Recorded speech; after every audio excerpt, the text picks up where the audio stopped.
मंत्र पाठ। ओम सहनावतु सहनौ भुनक्तु सह वीर्यं करवावहै तेजस्विनावधीतमस्तु मा विद्विषावहै। ओम शांति शांति शांति।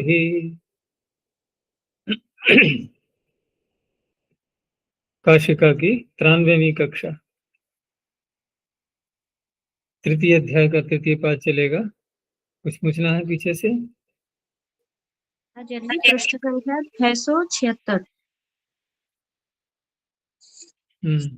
यह भ्राजभाषा उसके जो अंतिम किमर्थम इदम उच्यते यावता अन्येभ्योऽपि दृश्यते क्विप् क्विप् सिद्ध एव, तो अंत में ततः तस्यैवायं प्रपंचः। तो किसका प्रपंच है ये?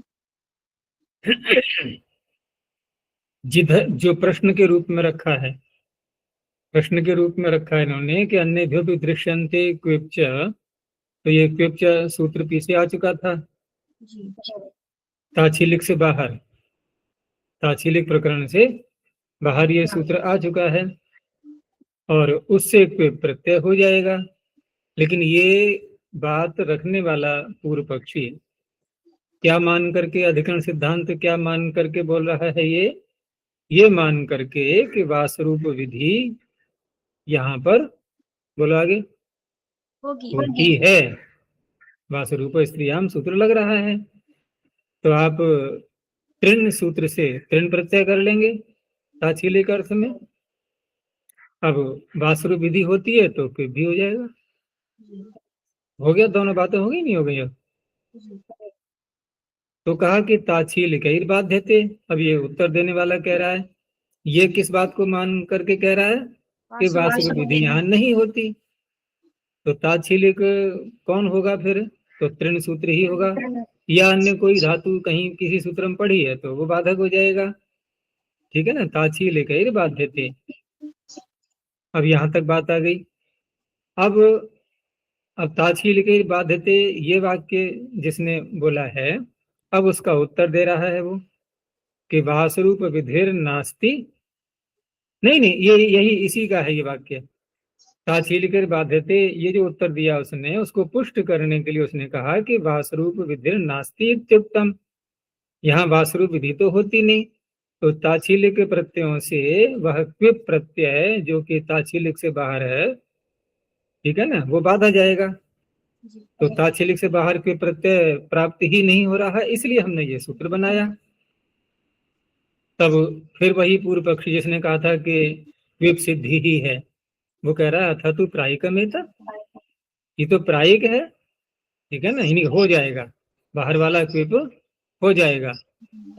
अब अंत में फिर सिद्धांति ने उत्तर दिया कि अतः तस्य एव अयम प्रपंच है। तो तस्य कस्य? क्विप्च इति सूत्रस्य। क्विप्च जो सूत्र है उसी का ये प्रपंच है, उसी का विस्तार है।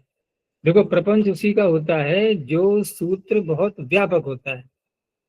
अब क्विप्च सूत्र क्यों व्यापक है? क्योंकि वहां किसी धातु का नाम ही नहीं है, सभी धातुएं आ गई। तो सभी धातुएं आ गई तो वहां पर थोड़ा सा विस्तार करने के लिए कुछ धातुएं दे करके यहाँ पर वे प्रत्यय दिखा रहे हैं, उसी का विस्तार है। बस अन्य भी उसी का विस्तार है, वो तो साथ में है ना। अन्य भी दृश्यंते वो दिखा रहे हैं। सूत्र कहाँ का है ये? दृश्यते नहीं, दृश्यंते कर लेना इसको। अगला सूत्र जो अन्य दृश्यते है। हाँ, अब ये भी इसी का विस्तार माना जाएगा, ठीक है ना। ये भी इसी का, कोई ये ना समझ ले कि अगर धातुओं का परिगणन कर दिया है तो इन्हीं से कोई होना है, इन्हीं से नहीं, औरों से भी होता है। ताच्छीलिक अर्थ बाहर वाला जो क्विप था वो तो सामान्य था, वो ताच्छीलिक में भी है, अन्य अर्थों में भी हो जाएगा सामान्य रूप से। यहाँ वाले जो है ये ताच्छीलिक में ही कहे जा रहे हैं केवल, इसलिए ताच्छीलिक अर्थों में अन्य धातुओं से भी क्विप होता है, तो ये भी इसी का विस्तार हो जाएगा। इसमें इन्होंने नीचे न्यास में क्या दिया है इन्होंने? कि ननु च अन्येभ्योऽपि इति एताव, अच्छा वो तो दृश्यते का अर्थ दिया उन्होंने, दृश्यते शब्द क्यों ग्रहण किया है वो उसके विषय में बता रहे हैं।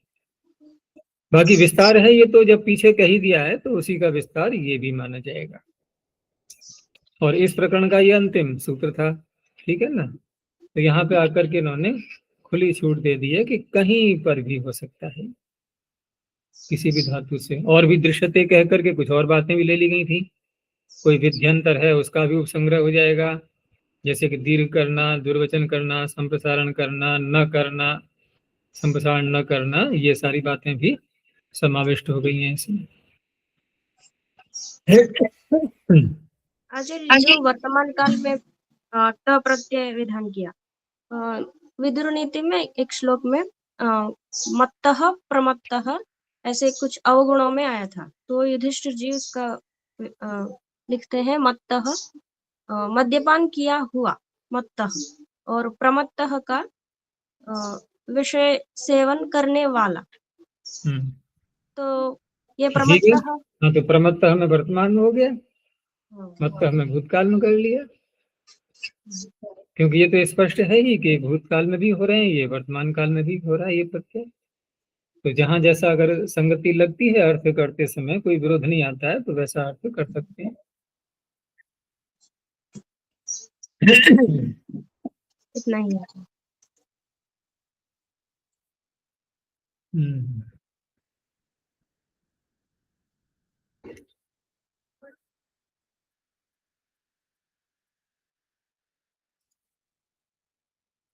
तो तीसरा पाद, तो पहला सूत्र है उणादयो बहुलम।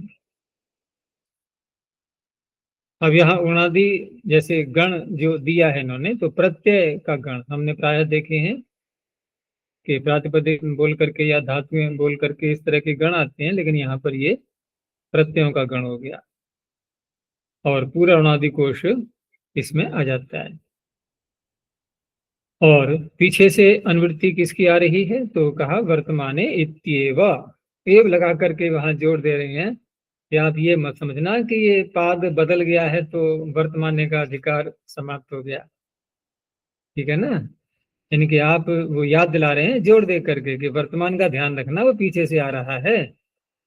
पाद परिवर्तन में होता है ना, हम पीछे की निवृत्तियां नहीं लेते हैं प्राय करके, अगर छोटी मोटी आ रही हैं तो अधिकार तो बड़े बड़े आ ही जाते हैं।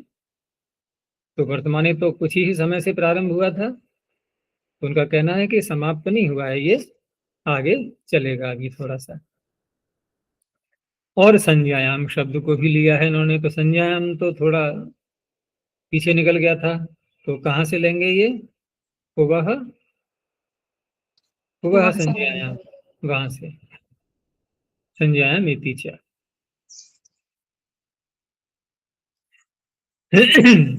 आगे कहा उणादयः प्रत्यया वर्तमाने अर्थे संज्ञायाम विषय बहुलम भवन्ति। तो संज्ञा विषय में बहुल करके ये सारे उणादि प्रत्यय हो जाते हैं। अब यहाँ बहुल करके हो जाते हैं, इससे क्या कहना चाह रहे हैं ये, तो दो बातें निकल करके आएंगी कि यतो विहिताः। अब यतः से क्या लेंगे हम, प्रकृति, जिन प्रकृतियों से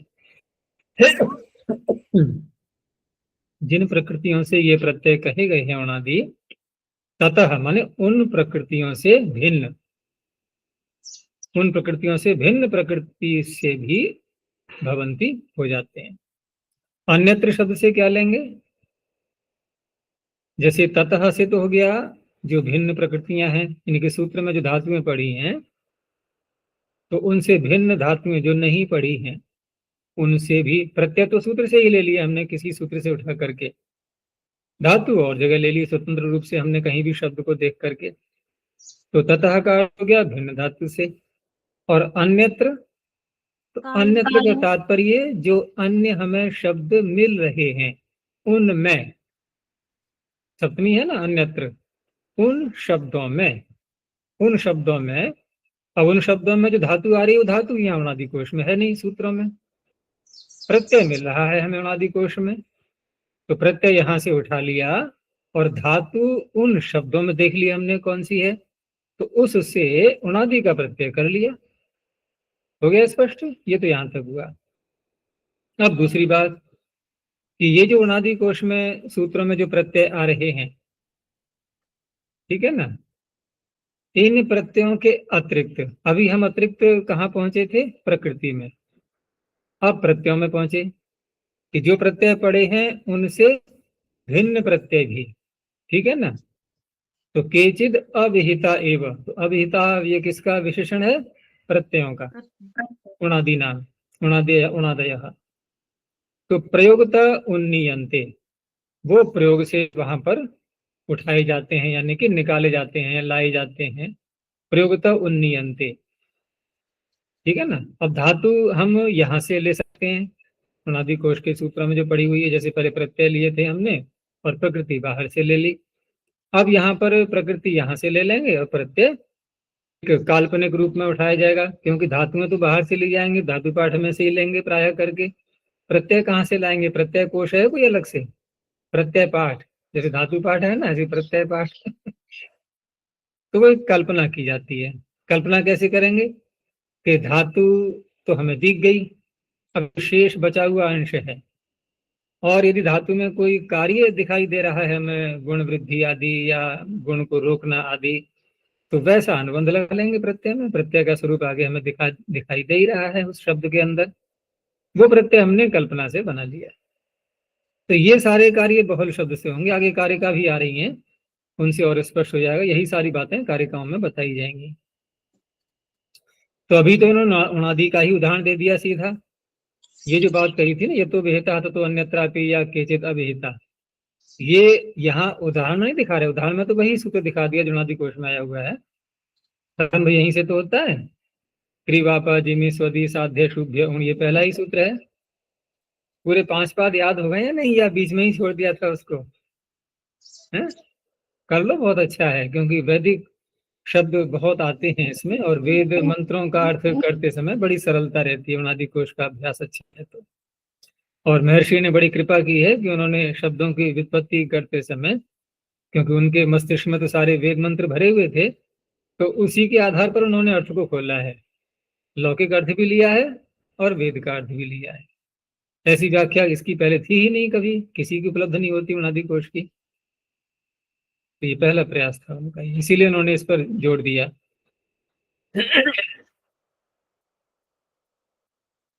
तो ये शब्द यहाँ उण प्रत्यय करके बना लिए उन्होंने, कारुः वायुः पायुः जायुः मायुः स्वादुः साधुः आशुः।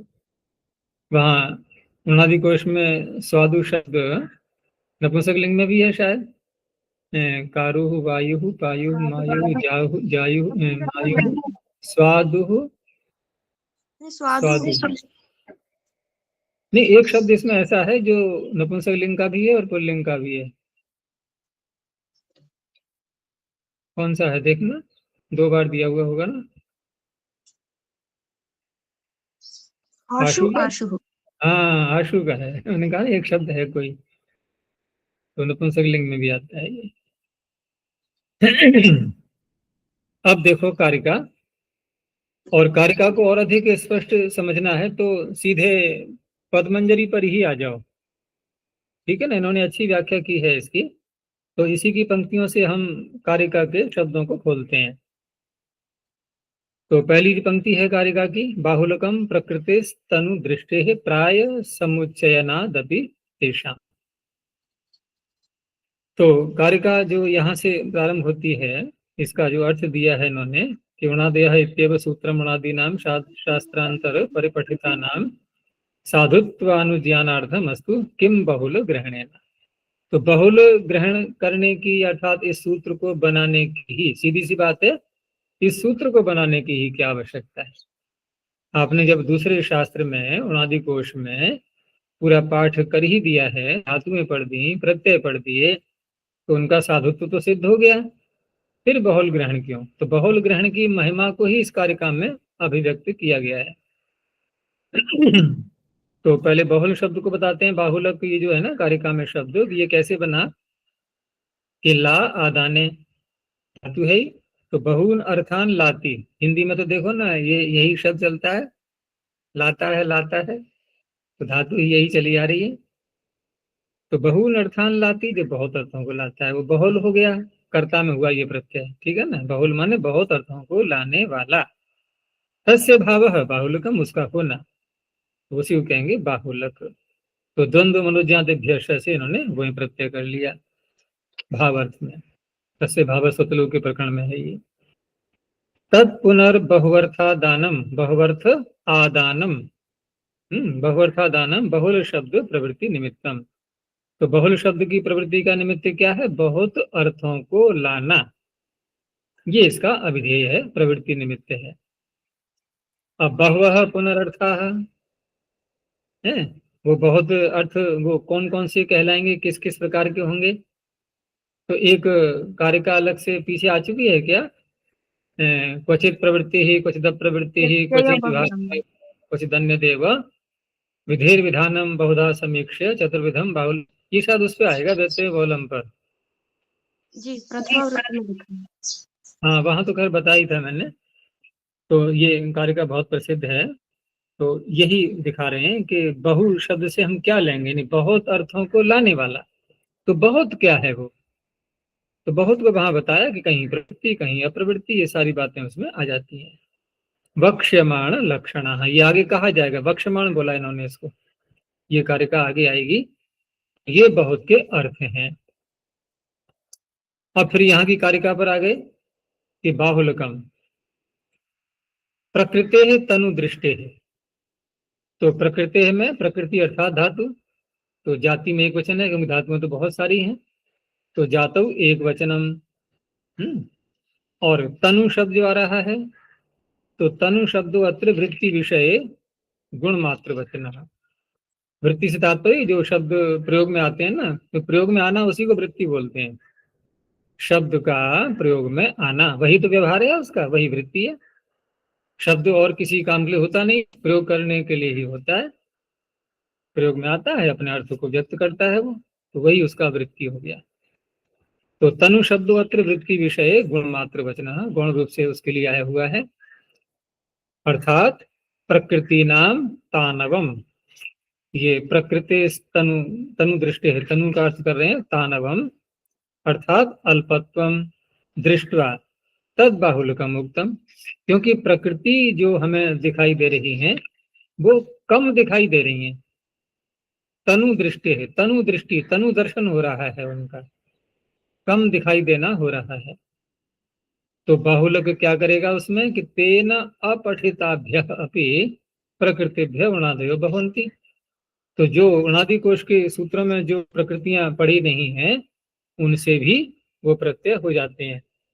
अब इनकी काशिका की पंक्ति को पकड़ो, देखो मिलाओ उससे कि यतो विहितास ततो अन्यत्रापि भवन्ति। आ गई ये बात यहाँ पर, उसी के लिए है ये पंक्ति। उदाहरण दिया जैसे यथा ऋषेरुलच, ये तो उणादि का सूत्र हो गया। ऋषेरुलच उक्तः शकेरपि भवति। तो यतो वेता सतो अन्यत्रापि कहा गया था उलझ ऋष से, कर किससे लिया और शक से भी, ठीक है ना। तो श्रृंखला बना लिया। तथा तेषाम उनादीनाम पंचपाद्याम प्रायण समुच्चयनम कृतम। पंचपादी नाम इसलिए बोला है कि दशपादी उनादि वृत्ति भी उपलब्ध होती है, काशिकाकार के समय में भी हो सकता है रही हो। तो तेषाम उनादि नाम, उनादि प्रत्ययों का प्रायः करके पंचपादी में समुच्चय दिया हुआ है। न तो साकल्य, न साकल्य रूप से उन प्रत्ययों का समुच्चय नहीं है, यानी कि पूरे इतने ही प्रत्यय हैं जो होते हैं ऐसा कह करके नहीं है। अब ये कौन सी पंक्ति का अर्थ यहाँ आ रहा है? काशिका की व्याख्या में था जो कि केचिद अविहिता एवं प्रयोगता उन्नीयन्ते, ये उसकी ओर संकेत कर रहे हैं कि बहुल वचनातु अविहिता भी भवंती। वहां पीछे कहा था ना कि अविहिता एवं प्रयोगता उन्नीयन्ते, तो अविहित प्रत्यय भी हो जाते हैं, ठीक है ना। जो समुच्चय किया है वो थोड़ा है। यथा अर्ते फिड फिड्डौ भवतः। अब री धातु तो हमें मिल जाएगी कहीं ना कहीं सूत्रों में उणादि कोश के, लेकिन प्रत्यय फिड और फिड ये नहीं मिल रहे हैं। और शब्द मिल रहा है, प्रयोग मिल रहा है, प्रयोग तो उन्नीयंत जो कहा था पीछे, प्रयोग मिल रहा है। कौन सा प्रयोग? रिफिड और रिफिड। तो धातु का अंश दी गया हमें री, और पता लग गया हाँ ये धातु है, उणादि कोश के सूत्र में भी आई हुई है, प्रत्यय की कल्पना कर ली गई। तो ये तो हो गया प्रथम पंक्ति का पूरा अर्थ कि प्रकृते स्तनु दृष्टि है प्राय समुच्चयनादपि तेषाम, तेषाम माने उणादीनाम प्रत्ययानाम, प्राय समुच्चयनात्, प्रायः करके ही समुच्चय हुआ है। प्रायः से यहाँ पर तात्पर्य है थोड़ा। जैसे किसी व्यक्ति को कहें कि यह व्यक्ति तो प्रायः आते हैं हमारे यहाँ, तो नित्य प्रति आना हो गया या कभी कभी? नित्य प्रति को प्रायः नहीं कहेंगे, कभी कभी यानी कि आते हैं, लेकिन प्रायः का तात्पर्य औरों की अपेक्षा अधिक आते हैं, इतना ही तो कहा जाएगा। तो ऐसे यहाँ पर जो समुच्चय हुआ है वो प्रायः करके हुआ है, थोड़ा हुआ है। तो फिड को और बढ़ा लिया, ऐसे ही अन्य शब्दों में हो जाएगा। अब अगली पंक्ति कारिका की, कार्य सशेष विधेश्च, कार्य सशेष विधेश्च तदुक्तम। कार्य सशेष में समास करेंगे ये कि कार्याणि च सशेषाणि। इसको यूं भी कह सकते हैं कि दो प्रकार से कर सकते हैं इसको, कि सशेष और विधि का पहले समास कर लें। पहले सशेष को ले लें, ठीक है ना, कि शेष के साथ जो विद्यमान है, शेषेण सह वर्तते यह सशेष। तो शेष के साथ जो होता है सशेष, वो क्या तात्पर्य निकला इसका? कुछ बचा हुआ है? शेष के साथ है का तात्पर्य क्या है? शेष है, अभी पूरा नहीं है ये, तो उसे क्या कहेंगे? सशेष। और ये किसका बन रहा है विशेषण? विधि का। अर्थात अनादि कोश में जो विधि सूत्र हैं, विधि कर रहे हैं, ये विधि कैसी है? सशेष विधि, अर्थात पूरी नहीं है, अवशिष्ट बहुत सा भाग शेष रह गया है, बचा हुआ है। तो सशेषश्च असौ विधिश्च सशेष विधि, ये शब्द बन गया अलग। कार्य शब्द के साथ में षष्ठी समास कर दो कि कार्याणाम सशेष विधि ही, कार्य सशेष विधि ही। देखो पिछली पंक्ति में बताया गया था कि प्रकृतियों को बढ़ाना, बाहर से लेना, और प्रत्ययों को बढ़ाना। कार्य की बात नहीं हुई थी। कार्य का तात्पर्य है आगम, आदेश, लोप आदि, वृद्धि, गुण, ये सब कार्य कहलाते हैं। तो कार्य यानी कि जो विधि की जा रही है सूत्रों में, ये विधि कैसी है? सशेष विधि है। लेकिन किसकी विधि? तो कहा कार्यों की, कार्याणाम सशेष विधि। तो कार्य सशेष विधेश्च। अब देखो पंक्ति को कि कार्याणि च सशेषाणि विहितानि। यहाँ पूरा नहीं खोला इन्होंने, केवल एक उसका अर्थ किया है कि कार्य कैसे हैं? ये सशेष हैं, न निःशेषाणि। निःशेष बोलते हैं तो पूरा पूरा अर्थ आता है उसके, कि कुछ भी बचा नहीं है, पूरा आ गया। और सशेष का तात्पर्य बहुत कुछ शेष रह गया है। तो यहाँ बाहुलक शब्द से, बहुलम जो सूत्र में आया हुआ है, इससे बहुल वचनातु अविहितान्यपि भवन्ति। तो बहुल वचन से यहाँ पर जो कार्य नहीं कहे गए हैं उणाकोश के सूत्र में, वे कार्य भी हो जाते हैं। तदुक्तम से तात्पर्य तद उक्तम माने तेन उक्तम, तेन केन बहुलेन, बहुल से कार्य सशेष विधि को भी कह दिया गया है। अर्थात जो अन्य कार्य रह गए उनका भी समुच्चय कर लेंगे, उनका भी समावेश कर लेंगे। जैसे उदाहरण दे रहे हैं कि शणु दाने, ये तो हो गई धातु, और यमनताड से हमने ड प्रत्यय ले लिया। अब क्षण धातु से जब ड प्रत्यय करेंगे तो धात्वादेह सहसह सूत्र लगना चाहिए, तो संडह बनेगा तो षंडह बनेगा। लेकिन यहाँ पर मूर्धन्य शकार दिखाई देता है शब्द में, तो धात्वादेह सहसा यदि सत्वम न भवति, तो सत्व का निषेध करने वाला कार्य ये अनादि कोश में कहा नहीं गया, ये बहुल से ले लिया, ठीक है ना। अथवा ऐसा करेंगे कि धात्वादेह सहसह लगा दिया, उसके बाद फिर मूर्धन्य कर लिया, तो फिर मूर्धन्य करने का कार्य भी अनादि कोश में नहीं कहा गया, वो भी सशेष हो गया विधि, उससे यहाँ बहुल से ले लेंगे। एक तो ये बात होगी।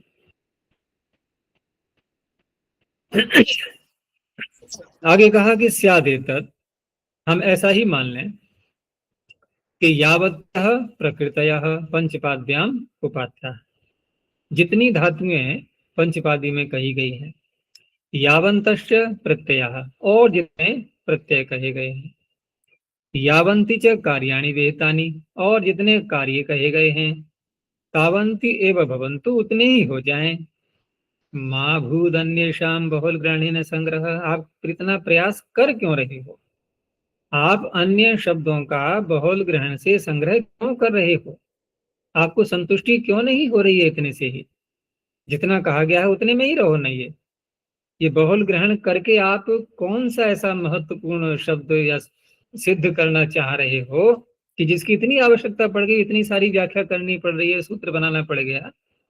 अरे जितना कह दिया पाणी ने उतने में ही संतुष्ट हो जाओ, ठीक है ना। अब उसका उत्तर देते हैं कि नैगम, कुछ कारिकाएं थोड़ी जटिल होती है ना, तो उनका एक एक पंक्ति का थोड़ा थोड़ा अलग करके, कुछ बहुत सरल भी होती हैं। अब ये जो भाग है यहाँ तक कि कार्य सशेष विधेष्ट तदुक्तम, ये तो अलग कर दो बिल्कुल। अब अगला जो प्रश्न उठाया गया है ना कि स्यादेतत् करके, तो अगली पंक्ति उसका उत्तर है ये कि नैगम रूढ़ि भवम ही सुसाधु। अर्थात हमने ये सारा प्रयास क्यों किया, ये सूत्र क्यों बनाया, तो उसका उत्तर है ये। तो नैगम रूढ़ि भवम ही सुसाधु। अब इसको खोलते हैं कि नैगम अर्थात निगमः छंदः, और निगमे भवः नैगमः, निगम में होने वाले। निगम शब्दस्थ, निगम शब्द, वो निगम का स्वर दिखा रहे हैं। निगम शब्द थाथादि स्वरेण, थाथादि स्वर याद है? मैंने प्रथम हाँ में ही तो बताया कि बहुत प्रसिद्ध है ये, और ऐसा ही बोलते हैं इसको, थाथादि करके। तो थाथ कहेक्ता जवित्र का नाम, ये है सूत्र, उसी को बोलते हैं थाथादि स्वर। तो निगम शब्द थाथादि स्वर से अंतोदात्त, अथवा हाँ नहीं, अंतोदात्त ही है। और बहुवचो अंतोदात्ता ठय इति ठय प्राप्ति, ठय प्राप्त हो रहा है अंतोदात्त होने से। तो ऋगयनादिभ्यश्च, अण ऋगयनादिभ्यश्च, ये सूत्र है ना। तो ऋगयनादि पाठाद अण, ये ठय का अपवाद मान लिया इन्होंने, तो बन गया नैगम। नहीं तो क्या बनना चाहिए था? नैगमिक। तो ये बात अलग हो गई बीच में। अब फिर उसी शब्द पे आ जाओ कि नैगम रूढ़ि भवम। तो नैगम का तो अर्थ कर ही दिया, निगम में होने वाले जो भी शब्द हैं वो सब नैगम हो गए। और रूढ़ि अर्थात प्रसिद्धि ही। अब ये लौकिक शब्दों को ले लेंगे, ठीक है ना, क्योंकि वेद में रूढ़ि होते नहीं है। तो तत्र भवा रूढ़ि भवा, रूढ़ि का अर्थ क्या हो गया? प्रसिद्धि। और प्रसिद्धि, रूढ़ि शब्द का अर्थ किया उन्होंने प्रसिद्धि, और रूढ़ि भव का क्या अर्थ होगा फिर? कि प्रसिद्धि में होने वाले। प्रसिद्धि में होने वाले का तात्पर्य जो शब्द ऋषियों ने या आर्ष पुरुषों ने जहां पर भी जिन ग्रंथों में, प्रामाणिक ग्रंथों में प्रयोग किए हैं, ठीक है ना, वो सारे शब्द कहलाएंगे रूढ़ि भव, अर्थात प्रसिद्धि के अंतर्गत होने वाले। वो कौन से हैं? ये संज्ञा शब्दाः, वो प्राय करके संज्ञा शब्द होते हैं, क्योंकि रूढ़ि शब्द का अर्थ ही यही होता है किसी एक वस्तु को कहने के लिए जो शब्द प्रसिद्ध हो चुका है, बस। तो तत्र भवा रूढ़ि भवा संज्ञा शब्दाः। तो दो प्रकार की बातें आ गई, एक तो नैगम शब्द, दूसरे संज्ञाओं को प्राप्त शब्द, संज्ञा में प्रयुक्त होने वाले शब्द। ये उणादि कोश जितना कहा है पाणिनि ने, उतने से सिद्ध हो नहीं रहा है, इसलिए हमें ये सूत्र बनाना पड़ा। तेषाम साधुत्वम, तेषाम, अब ये जो सुसाधु शब्द है ना कारिका में, ये उसका अर्थ कर रहे हैं कि तेषाम सुसाधु, तेषाम साधुत्वम, अर्थात अनुपात्ता नाम प्रकृत्यादि नाम, जो प्रकृतियां ग्रहण नहीं की गई हैं सूत्रों के द्वारा, उनका प्रकृत्यादि, आदि कह करके प्रत्यय भी ले लो, ठीक है ना, प्रकृति और प्रत्यय और कार्य सभी चीजें आ जाएंगी। बहुल ग्रहण संग्रहे सती भवती, न अन्यथा। और किसी बात ऐसे हमारे मन में नहीं है कि और किसी बात के लिए हमने ये सूत्र बनाया है। यही मुख्य दो प्रकार की बातें हैं कि नैगम शब्द और संज्ञाओं को प्राप्त शब्द। ही शब्दों हेतु, ही शब्द जो आ रहा है वो हेतु में है, अर्थात इस कारण से हमने ये सूत्र बनाया। यस्माद एवं, जिस कारण से ऐसा है, तस्मात् बाहुल्यकम मुक्तम। इनकी ये समस्या हमारे सामने आ गई कि नैगम और रूढ़ी शब्द कैसे बनाए जाए, उसके लिए बाहुल्यक शब्द यानी कि सूत्र ही कहा है। तो ये प्रथम जो कारिका हो गई, पूरा पद हो गया ये, तो यहां तक ये इसका अर्थ हो गया, ये तो अलग हो गया, सूत्र की महत्ता भी आ गई इसमें। अब जो आगे और एक आ रही है पंक्ति ये कि नाम च धातु जमाह निरुक्ते व्याकरण शकटस्य च त्रोकम यन्न पदार्थ विशिष्ट समुत्थम प्रत्ययतः प्रकृतेश्च तदुहिया। अब इसका अर्थ करते हैं कि देखो हमें ये प्रयास क्यों करना पड़ रहा है, इसमें थोड़ी सी और बातें जोड़ रहे हैं अपनी। यहाँ तक तो हो गया कि निगम के शब्द और संज्ञा वाले शब्द उनको साधु बनाना है, लेकिन इसमें भी हम क्यों प्रयास कर रहे हैं? हम सीधे यही क्यों नहीं मान लेते कि जो भी शब्द हमें मिला कहीं पर, निगम में मिला या लोक में कहीं प्रामाणिक व्यक्ति के द्वारा प्रयुक्त मिला, तो हम उसको उसी रूप में ले लेना। हम उसमें ये धातु है, ये प्रत्यय है, ऐसा क्यों माने? अब ये किधर की ओर संकेत जा रहा है कि अव्युत्पन्न प्रातिपदिक, यही पक्ष माना गया ना एक, ये सुना होगा ना, उणादय अव्युत्पन्नानि प्रातिपदिकानि। तो अव्युत्पन्न प्रातिपदिक भी होते हैं ऐसा मानते हुए ये कहा कि ये आवश्यकता क्या है इनको कहने के लिए, इनमें प्रकृति प्रत्यय निकालने की, बताने की आवश्यकता क्या है? हम उसको पूरा शब्द ज्यों का त्यों स्वरूप से वैसा ही मान लें। तो अब उसका उत्तर देते हैं ये कि नाम च धातुजम आह निरुक्ति, अर्थात धातु से उत्पन्न शब्द हैं ऐसा निरुक्त में कहा है। और व्याकरण शकट से तोकम, और व्याकरण में शकट की संतान ने भी ऐसा कहा है। तो शकट की संतान कौन है? शाकटायन आचार्य। शाकटायन भी व्याकरण हुए हैं, उन्होंने भी कहा है। निरुक्त में यास्काचार्य ने कहा है, क्या कहा है कि जितने भी शब्द होते हैं वो सारे धातुओं से उत्पन्न होते हैं।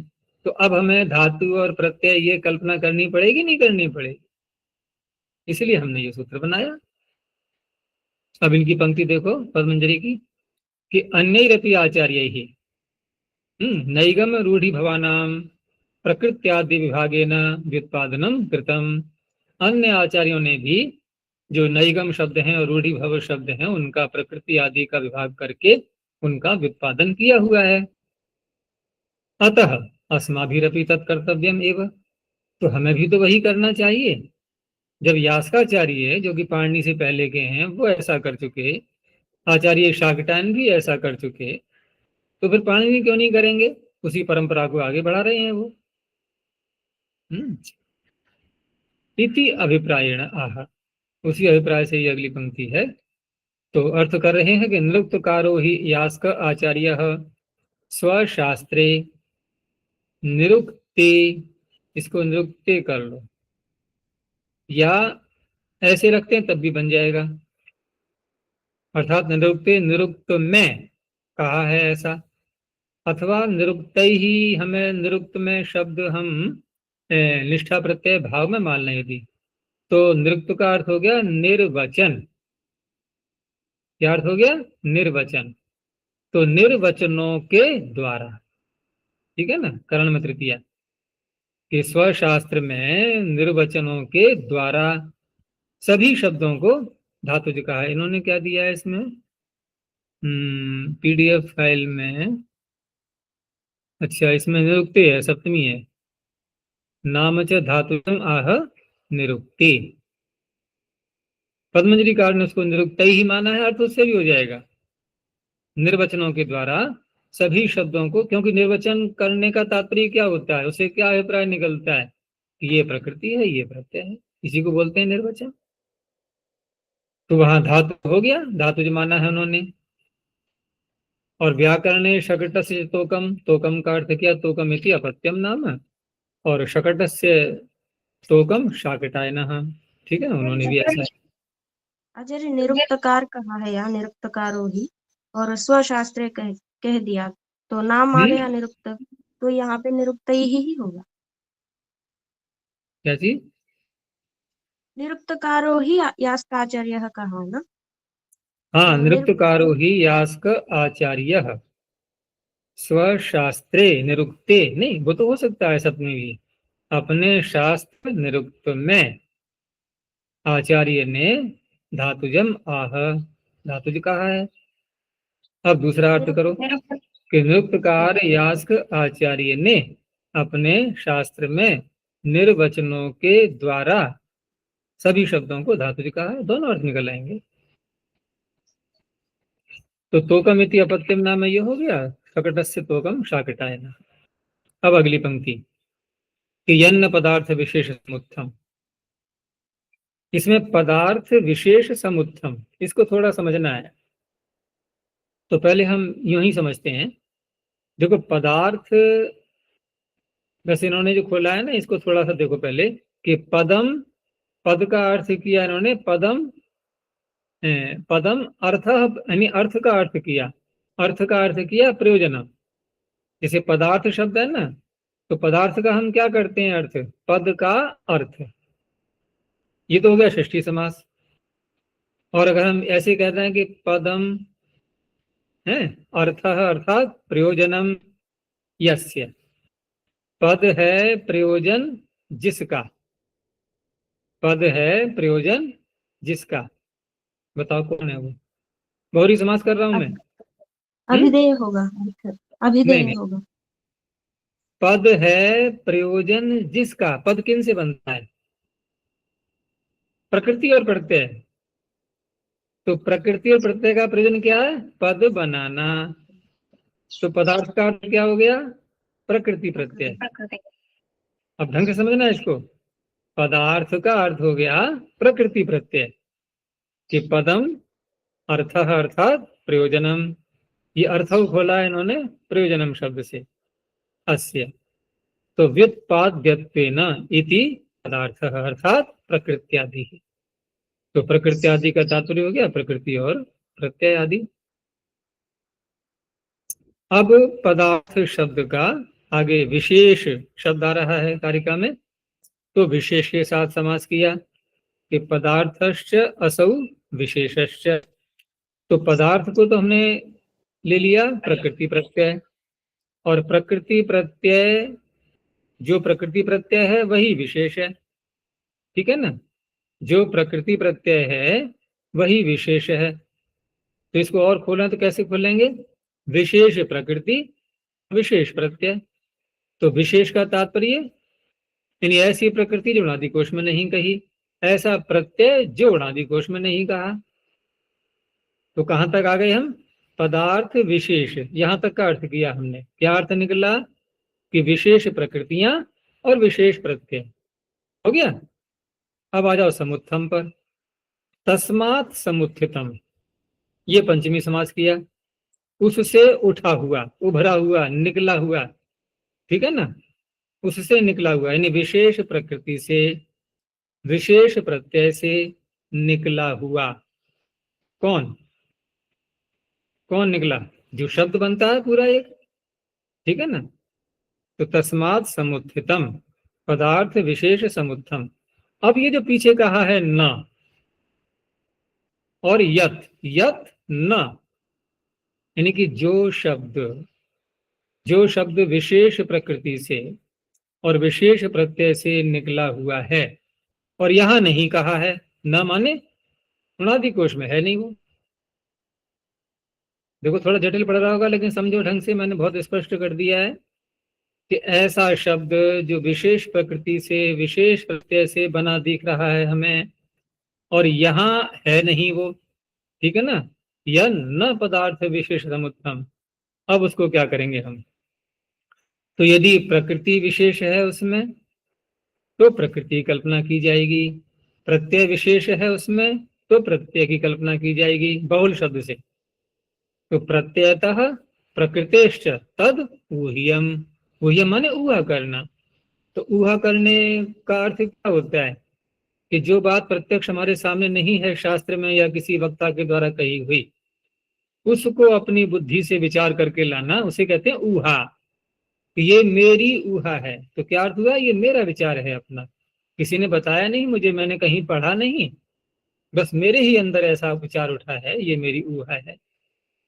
तो ऊहा के द्वारा वह शब्द प्रकृति से और प्रत्यय से हमें बनाना है, तो वहां प्रत्यय की प्रकृति की कल्पना करनी होगी। ऐसे प्रत्यय, ऐसी प्रकृतियां जो कि मुलादि कोश में नहीं है। तो है वही बात जो पीछे कही गई है, थोड़ा भिन्न प्रकार से कहा उसको, क्योंकि पीछे जो नैगम रूढ़ि भव शब्द बताए थे, वो शब्द कैसे हैं कि वो पदार्थ विशेष समुच्चय हैं, और यहाँ कहे नहीं है।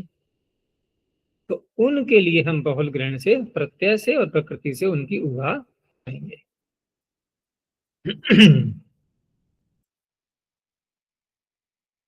आगे संन्यास धातु रूपाणी प्रत्याष्ट, ये इसको पद्मजरी में और देखो थोड़ा सा अच्छा।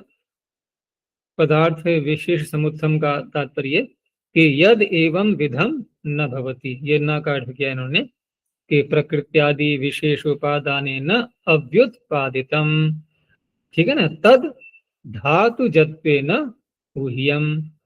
तो धातु से उत्पन्न है ऐसा हम जो कहेंगे, धातु की वहां पर उहा करके ले आएंगे। कथम ऊह्यम, और किस प्रकार से उहा की जाएगी कि प्रत्ययतः प्रकृतिश्च। अब प्रत्यय कहाँ ढूंढते हैं हम, प्रकृति कहाँ ढूंढते हैं, तो पूर्व भाग होता है प्रकृति और पर भाग होता है प्रत्यय।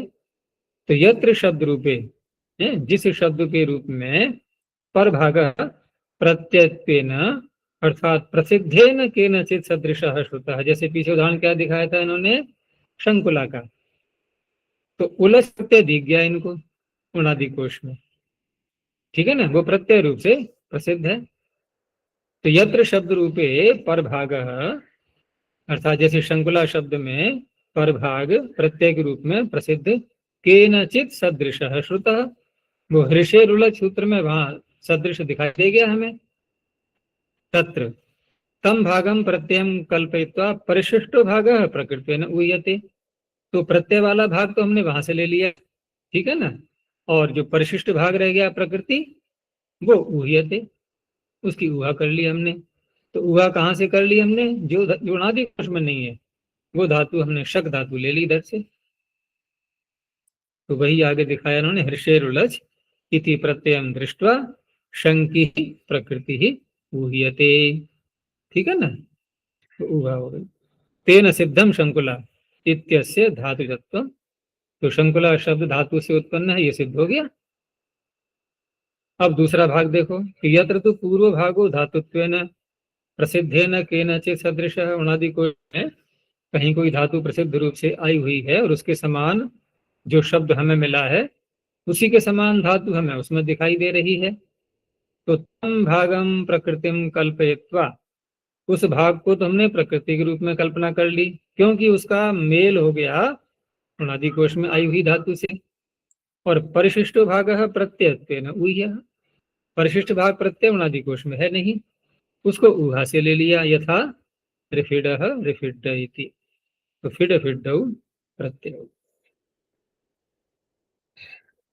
आगे संन्यास धातु रूपाणी प्रत्याशतः परे कार्याद विद्याद अनुबंधम, अनुबंध बोलते हैं ना हम लोग, अनुबंध, ये क्या है, अनुबंध, तो कोई बात नहीं, दीर्घ मिल जाता है।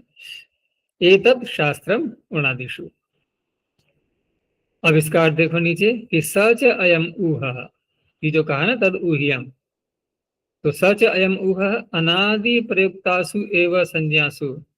ऐसा नहीं है कि ऊहा करने को कह दिया जाए और हमारे सामने कोई शब्द है नहीं। अब हमने क्या किया कि जैसे फैक्ट्री होती है ना उत्पादन करने की, हम बैठ गए मशीनें लेकर के अपनी, वो मशीन कौन सी हमारे में, बहुल, बहुल रूपी मशीन को लेकर के बैठ गए। अब एक एक करके cut cut cut cut cut शब्द बनाते हुए चले जा रहे हैं। प्रयोग कि प्रयोग आप जानो भाई, हमें प्रयोग से लेना देना नहीं है, हम तो यहाँ उत्पादन कर रहे हैं केवल शब्दों का, ऐसे नहीं।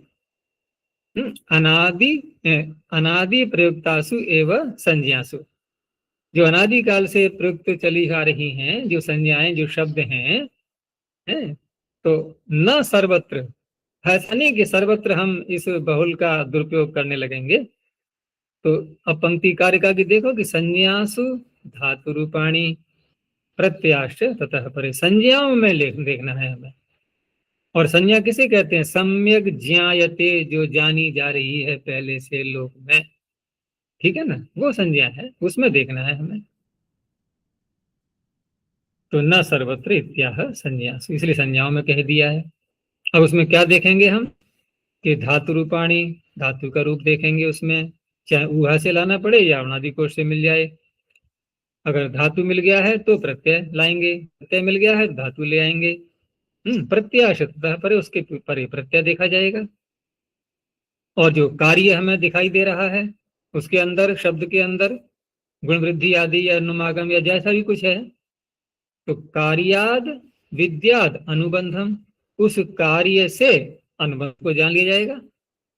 क्योंकि अनुबंध लगा करके ही तो हम विशेष कार्य करते हैं कि कित इंगित लगा दिया तो गुण रोक दिया जाएगा, अणित इंगित लगा दिया तो वृद्धि कर लेंगे, ऐसे जो कार्य है। तो कार्याद विद्याद अनुबंधम एतत् शास्त्रम उणादिषु। तो इस तरह से ये जो सारा विषय है ये उणादि शास्त्र के द्वारा, यानी उसमें ये सब किया जाएगा। अब उणादि शास्त्र में किया जाएगा का तात्पर्य, उणादि कोश से हमने एक सहारा ले लिया, प्रकृतियों का ले लिया, प्रत्ययों का ले लिया, एक शैली देख ली हमने। अब हाँ थोड़ा सा अंश हमने मिला लिया उणादि कोश की संज्ञा में, शब्द में, और थोड़े से अंश की ऊहा कर ली, वो चाहे प्रकृति की ऊहा हो या प्रत्यय की ऊहा हो या कार्य की ऊहा हो, यानी अनुबंधों की ऊहा, ये सारा कार्य हो जाएगा इसमें। जैसे इन्होंने और समझाया आगे कि कार्याद अर्थात गुण प्रतिषेधादिकाद, आदि लगा दिया, अनुबंधम ककारादिकम विद्यात्, ये जान लेने चाहिए। तेन फिड फिडौ कितौ उह्यौ, हमें बनाना है रिफिड और रिफिड, तो गुण को भी तो रोकना है। तो क्या करेंगे हम? फिड फिड प्रत्यय करेंगे। ये फिड फिड दो बार क्यों? हाँ, एक में दो टकार हैं, तो फिड फिड प्रत्यय करेंगे या फिडक फिडक प्रत्यय करेंगे? टकार लगाएंगे ना, गुण को रोकना है। तो कितौ उह्यौ, ये कित है ऐसा माना जाएगा। तो एतद एव, यही सारी बातें जो पूरी कारिका से निष्कर्ष रूप से निकल के आई, अनंतरोक्तम ऊहात्मकम, अनंतरोक्तम ऊहात्मकम शास्त्रम उणादिषु अनुक्तेषु। अनुक्त उणादि प्रत्ययों में, अनुक्त उणादि प्रत्ययों में ये जो ऊहात्मक शास्त्र एक अलग से निकल रहा है अब, तो इसी शास्त्र से जोड़ते हुए, इसी को पढ़ करके हम ये जो अनुक्त है उसमें भी ये सारे ऊहा करके बनाएंगे, यही तात्पर्य है यहाँ पर।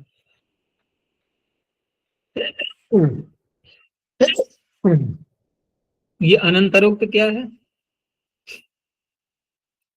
पहले हम क्या पढ़ रहे हैं? अष्टाध्यायी। जो खेल पाठ है वो तो बाद में पढ़े जाते हैं ना, तो अनादि कुछ बाद में पढ़ेंगे। तो अनंतरोक्त, ठीक है ना, उसके बाद जो कहा जाएगा शास्त्र। और पाणिनि ने भी पहले अष्टाध्यायी बनाई होगी, ठीक है ना, उसके बाद फिर धातु पाठ, अनादि कोश, यद्यपि बुद्धि में तो सारे रहते ही हैं, लेकिन एक क्रम होता है, उसी दृष्टि से उन्होंने उसका निर्माण किया। चलो आगे देखते हैं। तो हम थे अभी वर्तमान काल में, ठीक है ना। अब वर्तमान काल कभी तो भूत बनेगा ही, तो आगे कहा भूते भी दृश्यन्ते। क्यों ऐसा नहीं है कि ये सारे शब्द केवल वर्तमान काल में ही बनते हैं अनादि कोश के, अपितु भूतकाल में भी होते हैं। पूर्वत्र वर्तमानाधिकारात् भूतार्थम इदम वचनम। तो भूते काले उणादयः प्रत्यया दृश्यन्ते। उदाहरण दिखा दिया कि वृत्तम इति, वृत्तम इदम वर्त्म। तो वृत्तम इदम वर्त्म, किसी का चरित्र हम देखते हैं तो पीछे की जीवनी है, कोई पुलिस भी या अधिकारी किसी व्यक्ति का कि उसके विषय में जानना चाहें सारी बातें, तो पीछे उसने क्या क्या किया है सारा रिकॉर्ड निकालते हैं ना उसका, कि पीछे इसका चरित्र कैसा रहा है। तो वो तो सारा हो चुका ना। तो वर्त में क्या है, ये वृत्त है, हो चुका है सब, वृत्त में निष्ठा भूतकाल में है ये। तो मनन प्रत्यय जो किया है ना इसमें, ये भूतकाल में हो गया, तो वर्त में शब्द बन गया। चर्म किसको बोलते हैं? जो आच्छादन करता है किसी वस्तु को, जैसे शरीर को आच्छादित किया हुआ है चर्म ने। चर्म शब्द, चमड़ा जिसको बोलेंगे हम चर्म, तो पूरे शरीर पर फैला हुआ है ना। तो चर धातु किस अर्थ में आती है? तो गति अर्थ में ले लो, जो सर्वत्र पहुंचा हुआ है किसी पदार्थ के ऊपर, जो पूरा जिसने लपेटा हुआ है, तो ये फैलाया जाएगा या फैलाया जा रहा है या पहले से फैल चुका है? चर्म चमड़ा पहले से ही हुआ है, ये यहाँ भी भूतकाल में अर्थ निकल रहा है। और ज्यादा स्पष्ट समझना है कि थोड़ा संदेह रहा, तो चलो ठीक है, अगला शब्द ले लो, भस्म को देख लो।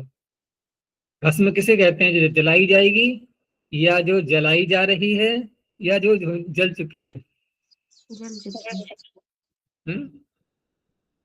कभी देखा है भस्म में अग्नि लगाते हुए किसी को? कि नहीं नहीं, वो अग्नि सबको जला देती है ना। तो भस्म को भी जलाएगी। अरे जलने के बाद ही भस्म होती है, उसे क्या जलाएगी अब? वो जलाने योग्य जो तत्व है ना, वो तो सारा निकल चुका उसमें से, अब कुछ भी नहीं है अब। तो भस्तम तदिति भस्म। तो भूतकाल में भी ये प्रत्यय हो जाते हैं, केवल वर्तमान काल की ही बात नहीं। और दृश्यंत कह दिया है, दृषि प्रयोगम प्रयोगानुसारार्थम।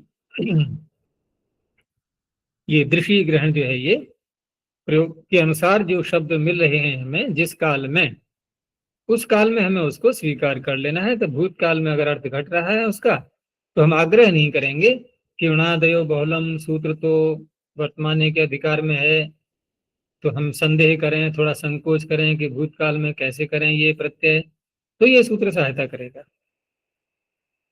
चलो बात यहीं तक नहीं आई है। और आगे बोले भविष्यति गम्यादया। अब रह ही कौन सा काल गया था। लेकिन ये जो दो सूत्र हैं पीछे के, उणादेव बहुलम भूते विदृश्यन्ते, वर्तमान काल में तो उणादेव बहुलम लगा लिया हमने, भूतकाल में भूते विदृश्यन्ते लगा लिया। लेकिन भविष्य काल का जो सूत्र आगे आ रहा है, ये सामान्य है। सामान्य का तात्पर्य उणादि कोश के प्रत्यय भी ले लेंगे इसमें, और अष्टाध्यायी के प्रत्यय भी ले लेंगे। तो भविष्यति काले गम्यादयः शब्दाः साधवो भवन्ति। क्योंकि गम्यादि में जो शब्द इन्होंने संग्रह किया है, वो कुछ उणादि से बनते हैं, कुछ अष्टाध्यायी के सूत्रों से भी बनते हैं। तो प्रत्यय सैव भविष्यत कालता विधीयते न प्रकृते है। ये क्या हुआ? भविष्यत कालता यानी कि भविष्यत काल में होते हैं, क्या होते हैं? क्या होते हैं? तो प्रत्यय। देखो धातु तो केवल मात्र अपने अर्थ को बोलती है बस, और कुछ नहीं, काल से वहां कोई संबंध नहीं है। जैसे पठ का अर्थ क्या हो गया? पढ़ना। तो कोई पूछे कौन से काल में अर्थ कर रहे हो आप, ये क्या उत्तर देंगे? कौन से काल में कर रहे हैं? ये ठीक है कि बोलने वाला वर्तमान काल में बोल रहा है कि पठ का अर्थ है पढ़ना, लेकिन वो पढ़ना कौन से काल का है, तो कुछ नहीं कहा जाएगा। ठीक है ना, एक सामान्य अर्थ हो गया। अब यदि हम काल अर्थ लें, इसमें काल में घटाएं इसको, तो हम क्या करेंगे? कोई ऐसा प्रत्यय लाएंगे अब जो इसके काल को भी बताएगा। ठीक है ना, निष्ठा कर दिया तो भूतकाल को बताएगा। ऐसे अलग अलग लकार हैं कालों की। तो काल का बोध किससे हुआ? प्रत्यय से हुआ कि प्रकृति से हुआ? प्रत्यय से हुआ। इसलिए प्रत्यय से वह भविष्यत कालता विधीयते न प्रकृति है, प्रकृति की नहीं होती है, प्रत्यय ही काल का बोधक होता है। तो जैसे गमी ग्रामम, तो भविष्यत काल का अर्थ करेंगे तो क्या हो जाएगा? ग्राम को जाने वाला, यानी कि गया नहीं है, अभी जाएगा। ऐसे ही आगामी शब्द तो स्पष्ट ही है बिल्कुल। आगामी शब्द क्या भूतकाल का अर्थ हो सकता है इस? आने वाला। अगर आने वाला है तो आगामी तभी कहा जाएगा, आया ही नहीं है अभी तक। ऐसे ही प्रस्थाई, प्रतिरोधी। तो यहाँ गमी जो बनाया था हमने, ये तो अनादि कोश का प्रत्यय हो गया, गमेरिणी ही सूत्र है ना। आगामी भी उसी का हो गया, उसी के आगे क्या है, आंगी णित, आगामी। फिर आगे प्रस्थाई भी वहीं से है, बोलो क्रम से, गमेरिणी गमी, आंगणित आगामी, प्रस्थः प्रस्थाई, ये तीनों इकट्ठे सूत्र मिलेंगे। तो प्रस्थाई भी वहीं का हो गया। अब जो आगे दिए हैं इन्होंने, प्रतिरोधी, प्रतिबोधी, प्रतियोधी, प्रतियोगी, प्रतियायी, आयाई, ये सब क्या है, ये सुप जाते उन्होंने ताच्छील्य, ठीक है ना। तो णिनी प्रत्यय करके जो बनाए थे, ये इसके अष्टाई के ही सूत्र हो गए सारे। तो यहाँ ये भी भविष्य काल में हो जाते हैं, जबकि वर्तमान के अधिकार में है ना वो सुप जातो सूत्र, तो ये भी ऐसे हो जाएंगे। और क्या है आगे, भावी, तो भावी भू धातु से बन जाएगा।